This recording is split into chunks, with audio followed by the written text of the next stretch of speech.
Welcome to Transforming the Toddler Years, a Core 4 parenting podcast blending soul and science-based strategies to empower pandemic moms like you, raising kindergarten-ready kids. I'm Cara Tyrrell, your host, a lifetime lover of littles, girl mom, early childhood educator, and conscious parenting coach who truly believes that how we connect and collaborate with our kids in the first 5 years is how we raise world-ready kids who will change this world. On the show today, we have Kate Smith. She's a mom, an early childhood educator, a certified children's yoga teacher, and founder of the Conscious Mama Movement, an educational platform that empowers caregivers with mindful tools to raise the next generation of conscious humans. Her work guides parents do their inner healing work and build their emotional literacy skills and show up as the present parents they want to be. And we're going to talk about emotional literacy today and a ton of other things that come down to experiencing parenthood from a holistic way. So we're connecting with ourselves and our kids. You're not going to want to miss this episode. Hang tough. I'll be right back with Kate Smith. But before we dive in, I would love if you could do me a favor. Could you scroll on down, rate the show after you listen, and leave a review, ask a question, suggest a topic. This will help me know how to better serve you, who to bring in. It will also help friends find us, other moms who need to be hearing what we're talking about together. Welcome back to the podcast, everybody. I am beyond excited when I think about bringing people in to speak with you who can transform your energy and your day and the way that you interact as a parent in the short amount of time that we're going to have together. The list of those people is not very long. And my good friend, Kate Smith, is on that list. We met online and immediately felt an energy connection. We were blessed to meet in person and immediately knew that we were soul sisters in this conscious parenting revolution. I am thrilled that you're here, Kate. Thank you so much for taking the time to be with me. Thank you so much, Cara. I just got chills when you were talking about that parenting revolution. Yeah, well, that's what it is, right? And you spearheaded a conscious mama movement as part of that revolution. And the conversations are out there. Moms are really embracing this mindset shift that we need to address our parenting and choose our parenting differently, whether that means cycle breaking or holding on to the best of what our parents gave us and then adding on some new things that really speak to us. It's really about that emotional connection that you have with your little human from the minute they join you in this world. And I know that's where your expertise lies.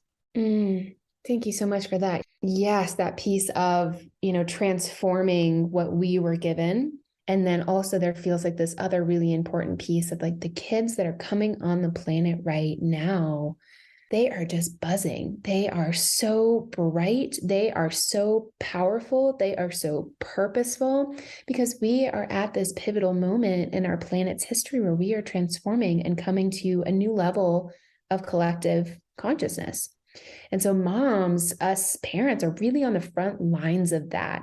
We are their guides. We are their safety. We are their nervous system regulation, especially for those first few years, these toddler years. It's huge. And it's also extremely hard work, right? Like it pushes the bounds of what we think that we are, of what we think that we're capable of. And we continue to show up and do this work and know that we're not alone and that there are mothers, parents all over this planet who are doing this right now with you, who are taking deep breaths as their child is screaming in the backseat of the car, because we don't want to be the reactive, angry parents. We want to show our kids what it is like to be respected, to know that our emotions are valid and valuable, that they are these important sensory pieces in how we exist as humans. We're in this. Gosh, 100%. I love how you visualize the energy of the next generation as they're born into the world every minute of every day. Can we talk more about that? Because one of the things that anchors us at Core 4 Parenting is that we tap into who our kids are and we spend time observing them and the natural attributes and traits and characteristics that they bring into the world. But most people just call that, oh, I have a spirited child. Or, they observe it, but then they qualify it in some way, when really what we want is to be honoring it and empowering it and not squishing their little spirits.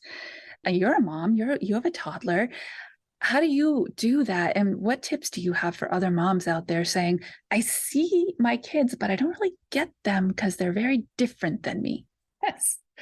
Yes, that absolutely makes sense. I think that piece, like you said, is so important, of the observation of like, can we take a step back away from, and it really is this important, energetic, almost detachment of realizing that they are not us. They are not reflections of us. We do not have to apologize for their actions. They are on their own path. We are guiding them. There is so much interplay, especially, like I said, with the nervous system. Our nervous systems, our energetic systems are very, very co-related and co-regulated as interconnected humans, but especially with our kids. So there is that piece, but observing the child for who they are, not who we want them to be, not who we think a good child is, because that's our own conditioning. So when we're doing this work, right, we're kind of stripping that away. If you could see me on the camera, I'm sort of just like scraping away this energy at my heart, just sort of like stripping those layers of how we see our child so that we can see them clearly as who they are. And it can be challenging to get those resources, but you're talking to Cara and you're talking to me right now, that's what we do. We pull resources and we pull tools for you because it's amazing. But my child, I look a lot in the perspective of Chinese medicine, right? So Chinese medicine has 5 elements, and each person has a primary element type. And it's the same for kids. You have a primary element type and a secondary. And Jefferson, who's my son, he's a wood element. And so I know that because of, working with Chinese medicine and observing his natural tendencies, which are that he gets hyper focused, right? So like if he's in a project, he is in a project. He doesn't even hear you. He is just focused on getting the hangers from the closet to the piano. Like that is all he is doing. And so for me as his mom to witness that trait, to say like, okay, he's in his focus mode. This is not the time for me to be asking him questions. If I can avoid it, this is not the time for us to be transitioning activities. Like I need to help him to just follow through on what he is doing so that he can come to that point of centeredness and completion. So that's just one very small example. Wow. Oh, when you talk, I just feel so soothed, right? And soothing, I mean, that's key. That's key in this human experience we're having, and the psychology of how we connect with other people. And that's what we're doing. We're building a relationship. We're in a relationship with our children.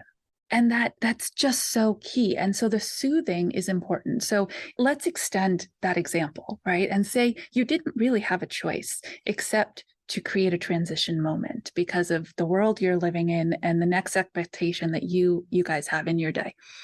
Understanding that Jefferson is going to have an emotional reaction before it even happens is the role that we play as conscious, responsive mothers. What do you do in your head? Like, what do you hear yourself say before you address the transition? So this is such a perfect question.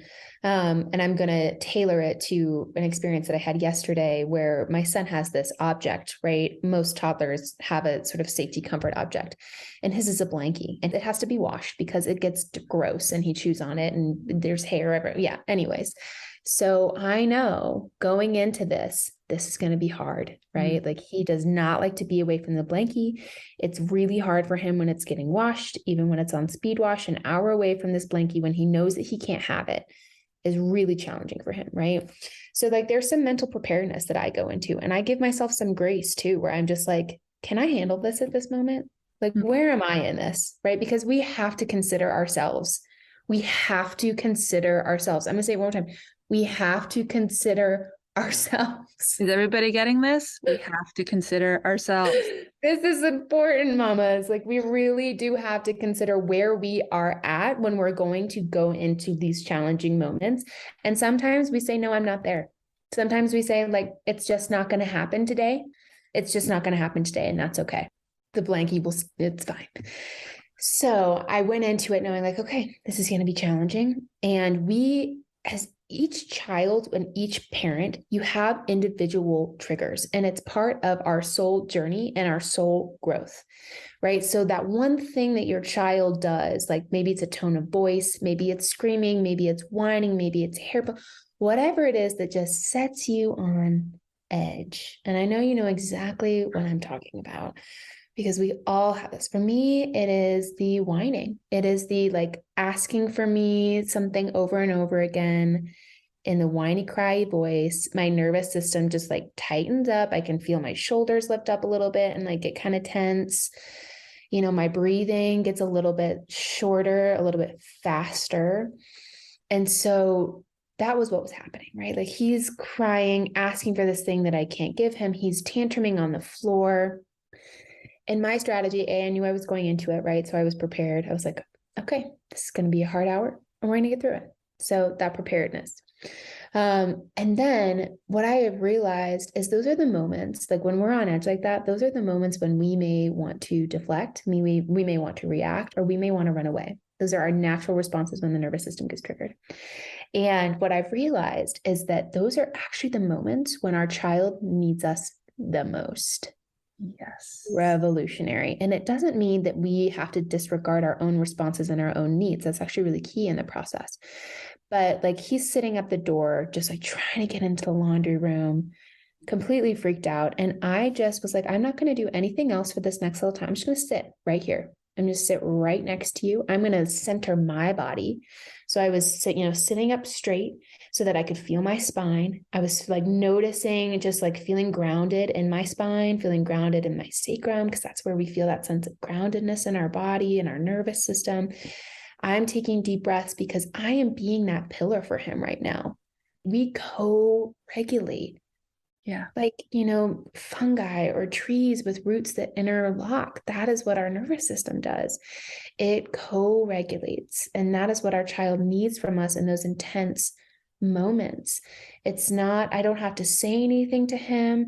I'm just breathing and being in his space. He comes on and off of me. He'll come, just ask for hugs and I'll hold him. He'll then, go back to screaming on the floor. And that's the process. And are you using any type of emotional response language at that point? Like, it's okay that you're sad. I understand why you're sad. You miss your blankie. Totally. Okay. Absolutely. And I love that you brought that in, because that's absolutely a part of it. I think for me, that's so natural that I don't even think to bring it up because at this point, and it's also not like continuous, right? Like, it's like, I'm seeing you're having a hard time. Right. I know that you want your blankie. I know that you feel really upset and disappointed that you can't have your blankie right now.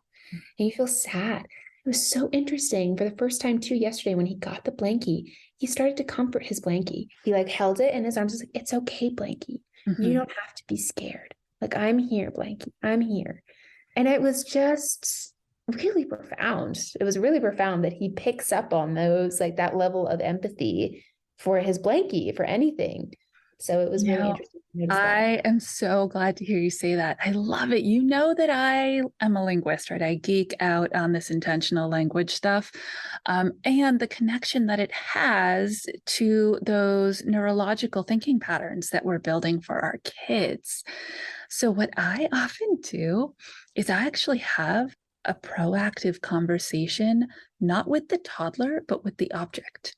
Mm-hmm. Tell me about this. I'd love to hear it. So in this case, before the washing even happened, I would talk in front of Jefferson to the blankie. You are about to get washed. You're very dirty. You need to be clean so that I can keep you and Jefferson safe and healthy. I know this is going to be hard. You don't want to be in the laundry for a whole hour. Jefferson's going to miss you so much, but we're going to be so excited when we get to go in that door and open the dryer and pull you out clean and safe for a big hug. And kids actually giggle. Like she's talking to me, but she's not really talking to me.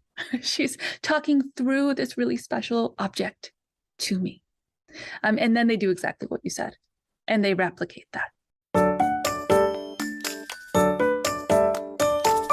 Hey, Cara here, just popping in to ask you a quick question. Are you dealing with meltdowns? Of course you are. You're a toddler mom.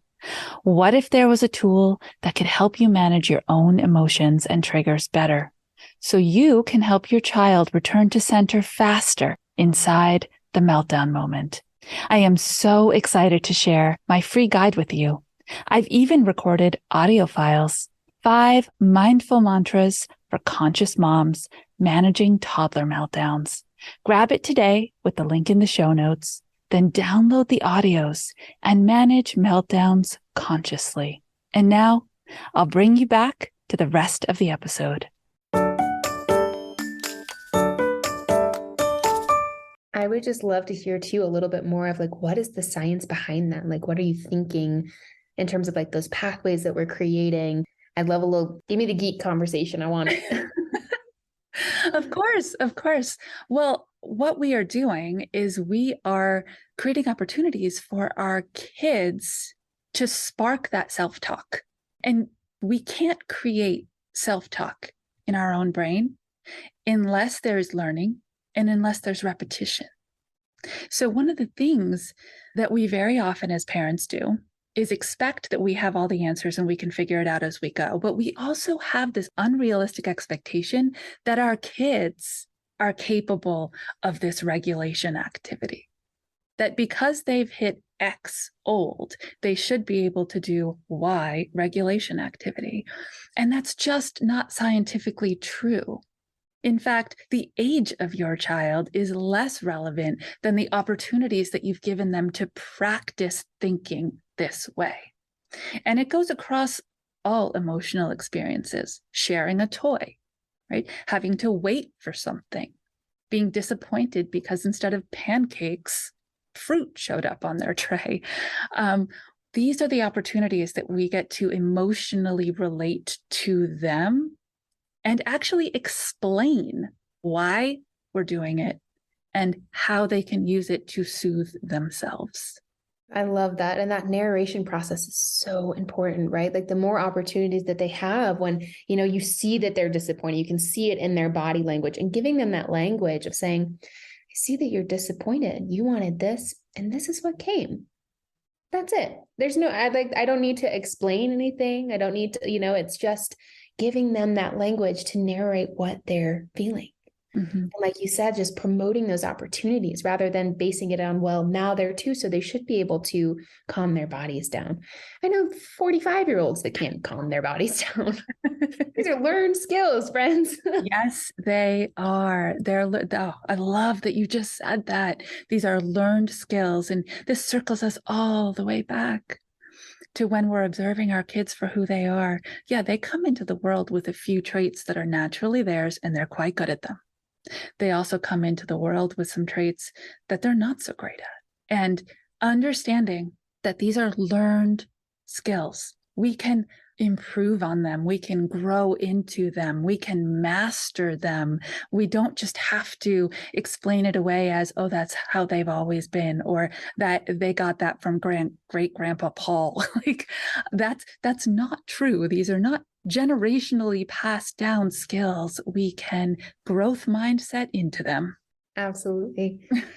Cara, you talk about, I remember us going for a walk one time and you were talking about strategy stacking, right? Like stacking different strategies. Yeah. And I think that one of the things that I have noticed, especially being a toddler parent in this particular time, is that there's a balance. There's a balance. I think that we have higher expectations of our kids than sometimes is what is actually age appropriate. Yes. And sometimes we think that because something is not immediately working, that it's not working.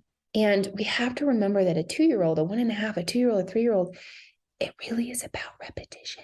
Like, this is what I have found is like, okay, so let's say that your child is doing something and they're doing it over and over again, and you're doing the same thing, right? You're saying like, we don't hit, right? Like, I'll use that one. We don't hit. I'm going to stop his body from hitting my body. I'm going to remove myself to keep my body safe. But I just have to keep doing that, right? Like, I just have to keep doing that same thing of repeating the action that I want to have. I like hugs instead of hits. It's those strategies. But just to give some sort of like confidence or ease to the parents that are listening to this, it's like raising your voice and yelling is not going to make it better. It's probably going to make it worse. We know that. If you're listening to this podcast, I can guarantee you probably don't try to yell. It's just repeating those things and just staying consistent. Cara, I'm wondering what you feel about that, this piece of just staying calm and consistent. It's vital. I talk a lot about parenting with the 4 C's, right? And those are 2 of them. Connection and collaboration are the other 2. And the consistency comes in when you can be at that calm level, because the energy that you're putting out invites them to come down. If we put out a higher frequency, that elevation, we're only going to ask them to exacerbate how they're feeling and come up to meet us. So we have to get calm and we have to get down. But it's that consistency is key. And for a lot of moms who are working hard at this, what it means is they need script starters. Right? They need some intentional language that they have in their back pocket. When my child signals meltdown, I say, I notice your body is losing control. Right? We can start the conversation because it does not come intuitively to everybody. And that's okay. I mean, how could it come intuitively to us? I mean, we weren't modeled this language. This isn't what we were given. This isn't what was in our media or what we got from our family. Like, we are learning a whole new skill set, a whole new way of being, and a whole new way of parenting. And the other thing I really want to say to what you said is that unreasonable expectation that we set for ourselves and our kids. We've got to gut check that on a daily basis. And it's about communication. So here's my big spiel. I could stand on a soapbox about this for hours. Communication happens from the minute they're born. Language does not. Just because your toddler isn't efficiently using language, talking to communicate with you, doesn't mean they're not communicating. It does mean that we can still teach them how to emotionally understand what they're feeling, how to label it, how to process it, and how to appropriately use their body to communicate it. We can do all of that before they can talk. And we don't often think that way because it's such a mile marker. Well, I hear parents say all the time, when they can effectively communicate with me, then we can fill in the blank. We don't have to wait. And I know that you have some really great strategies on that. I love that. We don't have to wait. It is a really special moment when you repeat things to your child over and over again and they never say it back, but then one day they do. Mm-hmm. And you realize that they have been listening and absorbing this the whole time.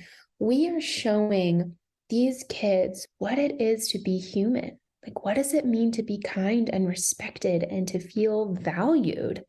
And we can do that every day. We get that choice in every moment to tune in with them. And I'm something like, I work 3 jobs. I understand what it's like to feel like your brain is just constantly going. There's always the next task. You're always trying to fit that little thing in this, pause moment where they're consumed with something. So maybe I can go get this thing done. I understand. I understand what it's like to live that way. And we also have to find a balance where we stop. We have to learn to pause the mental chatter, pause the to-do list, sit down with our child, foster that connection, look at them in their eyes, talk to them, see what they need, ask them how they are, find, engaging ways to be with them. And because that is the foundation of what they're going to know as safety and as human connection and love. Yeah, absolutely. And Another reason we don't have to wait is because they're not. Their brain is making 1 million neural connections per minute those first few years of life. It's invisible to us, right? We call them the invisible learning years, but here's the deal. They can respond to you in different ways. So if you've got a kid who's clearly struggling with emotional struggle, you can say to them, I can see that you're mad. Whenever you're mad, you can stomp your foot. Let me show you how. They can stomp their foot before they can talk. Give them a way to use their body to show you. If you're having so much fun, you just can't stand, you want to show me how excited you are? Throw your hands in the air. Here, let's do it together. Let them use what they can do to ground into how they feel. And into grounding how they feel, they have no choice but to process it. And this is how we lay that foundation that you are talking so eloquently about. I love this so much because I think we sometimes disassociate how important it is for the emotions to have a physical response and a physical release, because emotions, they're just passing through us, right? There are responses. They're how we feel. They're how we're responding to external environments, external situations, internal thought processes. They're just responses. They're just signals. But what can happen is when we're not attuned to them and when we don't let them move through, they can get stuck, right? And then that's what happens when, it's, 6:00 at night and all of a sudden you blow up at your child because you haven't felt any of your emotions all day. And then it finally just gets too much and we can't hold that all. No one can hold that all. We're not supposed to hold that all, and so those are really important foundational skills, Cara, like you're saying, to give kids of like, let's move through this. Show me how you feel angry. When mommy feels angry, I like to scrunch up my fists really big and like maybe I like to throw my hands like this. And showing them what those actions can look like in the moment. What an amazing idea, right? That we don't have to be perfect. We get to feel all day long. And to you mamas who have those 2 hours in the morning and the 2 hours in the evening because you work a job and you want to make the very most of the time you spend with your kids, this is vital. To mamas who stay home and they find themselves in a perpetual state of kid-induced trigger, this is vital. Whenever you get a feeling, tell them what you're feeling. Show them what you're feeling. I am so frustrated right now because I gave you the green cup and you won't drink out of it. I hear that you want the pink cup. I gave you the green cup. That's what we're using right now. But I'm frustrated. And then I will also sometimes do this. I'll give a warning. I'll repeat, like you said, over and over. Hands are not for hitting. Hands are not for hitting. Your hands are still hitting. And then I'll say, I'm going to have to use my cranky voice and put on my cranky face if your hands cannot find their calm place. It's a cue. We change our voice, we change our face, and we explain that our emotion is changing. These skills matter. And I'm just going to say it. They matter more than teaching your toddlers ABCs, 1, 2, 3's, colors, and numbers. I could not agree with you more. And here I am. Shaking our heads right now, just looking at each other like this is. Here I am, the ex-kindergarten teacher who works on a platform that we are going to be kindergarten ready. And this is how. The 4 skills that you need to be kindergarten ready. 4, not 1, not cognition only. There are 4. And your physical body control and the way that you process how you feel and then use your body appropriately to respond is another quadrant of that. And so we have to focus on it when they're young, not explain it away, not apologize it away, observe what's happening, and work with our kids to give them different strategies. I would also like to say, can we just stop apologizing for our kids? Mm-hmm. Like that's just not. They're kids. Like, even if it's true, even if it's like, oh, he missed a nap. So, okay, missed a nap. I just think we take on way too much responsibility for these other humans. And like, it's already a huge amount of responsibility. But like, if we're, let them be them. I just want to let my kid be them. And like, yes, it's unfortunate if he starts screaming in the grocery store, but I'm not going to walk around everyone in the grocery store and go, I'm so sorry. Because I think that we've just been conditioned that like anytime that we feel like we're inconveniencing anyone else, we have to apologize. No, we don't. No, we don't. No, we It's don't. wasted energy, mama. Save that for something else. We have way too much else to focus on, right? And what you're describing is kind of that that force field, that defensive mama mode that particularly when we leave our house and go parent in public, I think the shield just automatically goes up. That could be a podcast all in itself. Like that would be a great topic for another day if you're willing to come back and chat with us again. But yeah, even in our own homes, we really have to have the self-talk, hear it before it comes out of our mouth, and then decide if maybe that's not something we need to say out loud. Mm-hmm. Yeah. Oh, Kate, I just know there are moms who are nodding their heads and shaking their heads and forgiving themselves for things today and probably shedding a tear or two and doing all the emotional stuff because we've just unearthed so much goodness. So much goodness. Well, you are a special human raising another special human, but you also support moms to do the same thing. So why don't you go ahead and tell people a little bit about the movement that you've created and how they can get involved? Thank you.